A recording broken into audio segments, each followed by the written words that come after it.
Tokezeo alfajiri ni ya gari aina ya abiria Daina na bodaboda ambayo ilikuwa imebeba abiria takriban watatu na dereva wanne. Wamegongana uso kwa uso na wote wamefariki, pamoja dereva wa gari ambaye alikuwa yuko peke yake kwenye gari na bodaboda wote wamekufa. Bodaboda dereva na abiria wake wote wamekufa. Kwa jumla wamekufa watu watano. Dereva wa daladala ilikuwa anatokea upande wa Wete anaelekea Chake. Mshanifahamu Na huyu dereva wa bodaboda ilikuwa anatokea maeneo ya Miltano kuelekea Wete. Kwa hiyo nadhani wamekuja kukutana uso kwa uso. Kwa sababu huyu dereva wa daladala alikuwa ana overtake upande wa pili. Nyakati za alfajiri tulishuhudia kwa kweli ajali ambao ni bodaboda na gari. Na tukatoka kutizama, kwa kweli tukaona wenzetu wako barabarani na tukawafunika kwa kuwastiri. Hali ilikuwa kwa kweli ni mbaya sana. Baiti wanne na watano unsikia anatolewa kwenye gari, anapapatuliwa kwenye Daina, yani kabano na Daina, unsikia.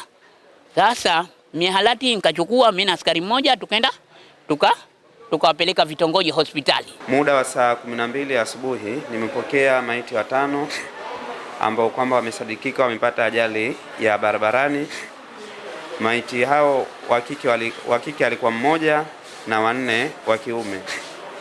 Tuliwafanyia uchunguzi wa kidaktari na kugundua kwamba wamepata majeraha sehemu mbalimbali za mwili ikiwemo kichwani, tumboni na sehemu nyingine za mwili. Namba za usajili Z965 EY aina ya Toyota Diana yenye route number 607 alikuwa akitokea maeneo ya Wete kwenda Chake, ambayo gari hiyo ilikuwa ikiendeshwa na dereva aitwaye Saidi Musa Rashid, ana umri wa miaka 34, mkazi wa Baanasa Wete.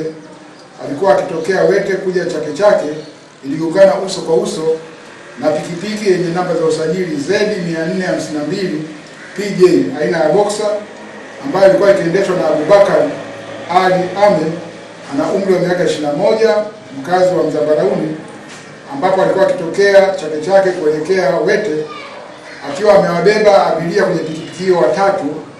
Abiria hao ni Hija Salum Hija, ana umri wa miaka 21, mkazi wa Mzambarauni; Raya binti Masudi Kombo, ana umri wa miaka 32, mkazi wa Masota Wete, pamoja na Salum Ali Sharif, umri wa miaka 28, mkazi wa Mzambarauni.